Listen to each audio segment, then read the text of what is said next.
Olá, amante do automobilismo! Seja bem-vindo ao nosso canal.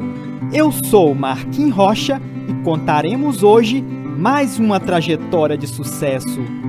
Vamos viajar juntos ao passado e relembrarmos bons momentos do cenário automobilístico brasileiro. Você, que também é um apaixonado por carros, junte-se a nós, inscreva-se no canal e ative o sininho de notificações para não perder os próximos vídeos. Você está pronto? Então, solta a vinheta!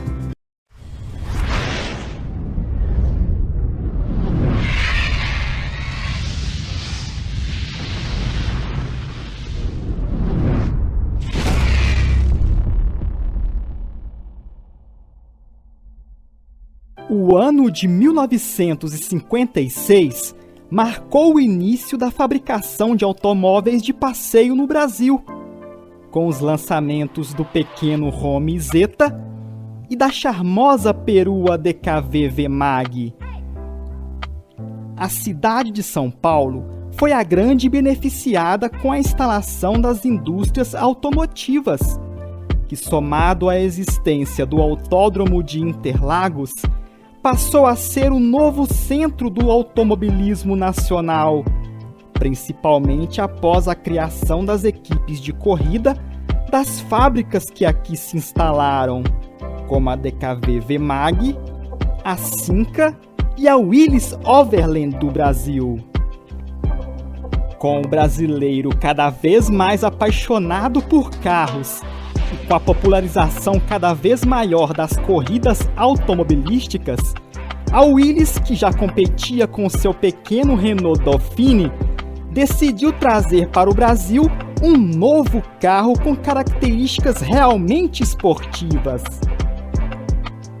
O modelo escolhido foi o Renault Alpine A108, lançado na Europa em 1956.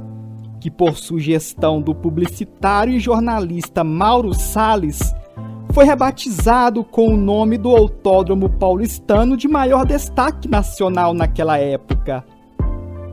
O canal Marquinhos Rocha tem o prazer de apresentar a história de sucesso do primeiro carro esportivo fabricado no Brasil. Com vocês, o Willys Interlagos.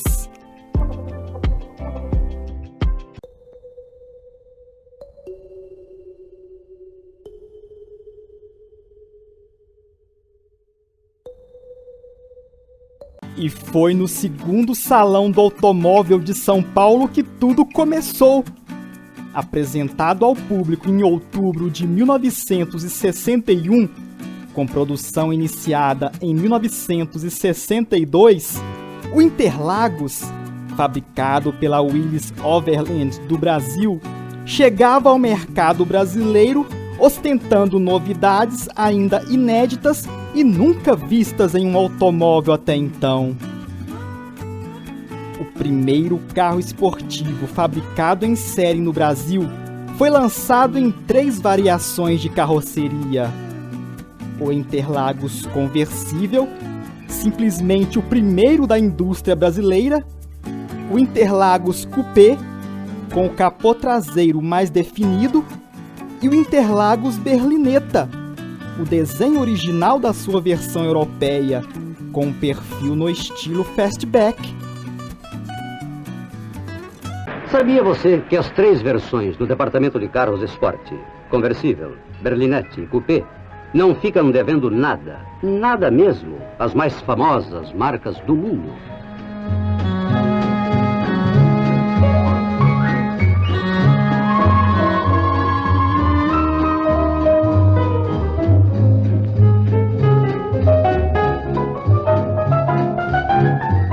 A tecnologia de produção do Interlagos também foi inovadora, por trazer o primeiro carro nacional com carroceria de plástico reforçado com fibra de vidro.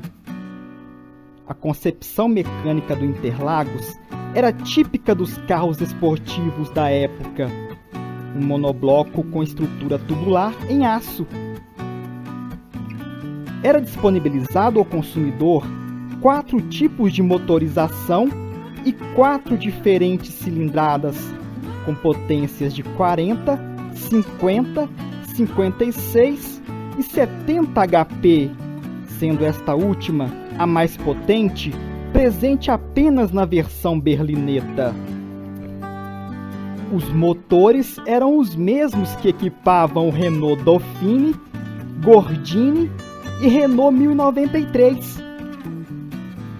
Com uma aerodinâmica diferenciada, desenho externo harmonioso e sua carroceria leve, pesando apenas 535 kg, fazia com que o carrinho alcançasse uma velocidade máxima de 160 km por hora e acelerasse de 0 a 100 em 16 segundos.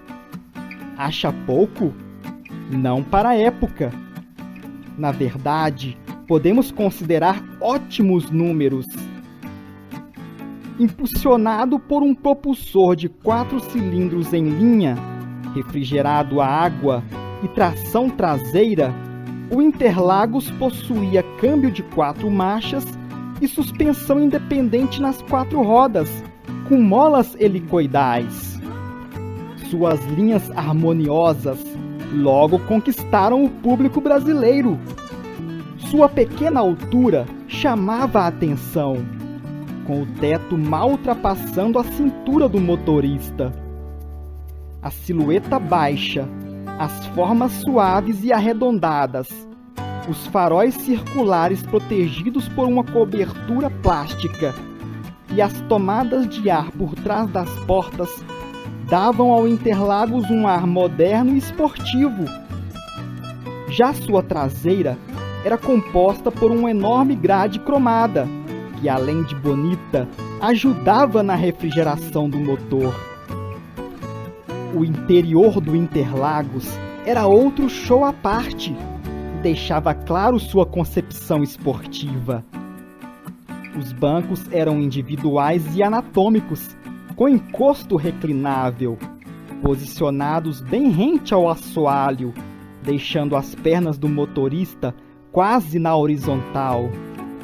Trazia também um belo volante de 3 raios, revestido em madeira, painel com conta-giros, um item raro naquela época no Brasil. O Willys Interlagos oferecia condições magníficas de aceleração, velocidade e estabilidade, qualidades que fizeram o pequeno carro esportivo se destacar nas grandes competições automobilísticas nacionais daquela época. Aliás, é bom destacar que a história do Interlagos passa diretamente pelo automobilismo no Brasil. A equipe Willys dominou o automobilismo brasileiro nos anos 60, graças à versão de competição do pequeno carrinho. O Interlagos venceu provas importantes como as 500 milhas de Porto Alegre, em 63, os 500 quilômetros de Interlagos e as incríveis 200 milhas de Montevidéu, no Uruguai, em 1964, e várias outras corridas do cenário nacional naquela época. Vários pilotos iniciaram sua carreira pilotando o Willys Interlagos, como Emerson Fittipaldi, Wilson Fittipaldi, José Carlos Patti e Luiz Pereira Bueno. O destaque maior ficava por conta do famoso Willys Interlagos número 22, uma versão de corrida nas cores amarelo e verde, pilotado por ninguém mais do que Bird Clemente, considerado um dos melhores pilotos da época. Seu estilo de pilotar, aproveitando ao máximo as características do Interlagos berlineta, é antológico e ficará para sempre na história do automobilismo brasileiro.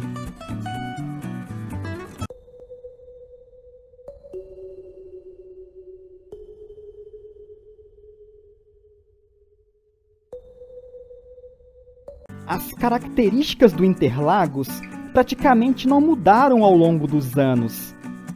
Mesmo porque foi um modelo que sempre manteve as qualidades de um carro ágil, obediente e com a vantagem de ser extremamente econômico, pois fazia, brincando, 1 dúzia de quilômetros com apenas 1 litro de gasolina. 5 anos após o seu lançamento, suas linhas gerais não mudaram em nada. Continuavam belas e agradáveis. Dirigir o Interlagos continuava uma delícia, pois seu motorzinho, que não passava de 1000 cilindradas, mantinha sua elasticidade e valentia. O Interlagos 66 apresentava um acabamento melhor em sua fibra. Por dentro, trazia estofamento e forração lateral melhores. O painel de instrumentos trazia um lindo revestimento em madeira jacarandá. O volante era dotado de regulagem de altura, uma novidade entre os carros nacionais da época. Mas tudo que começa também tem o seu fim. Ao longo dos seus 5 anos de produção, foram vendidos poucos modelos do Interlagos. Apenas 822 exemplares. Mas foi o suficiente para abrir caminho para vários outros carros esportivos de série e fora de série que viriam nos anos seguintes. Em uma época de projetos defasados, o Willys Interlagos foi responsável por exibir um estilo e desempenho atuais em termos de mercado mundial.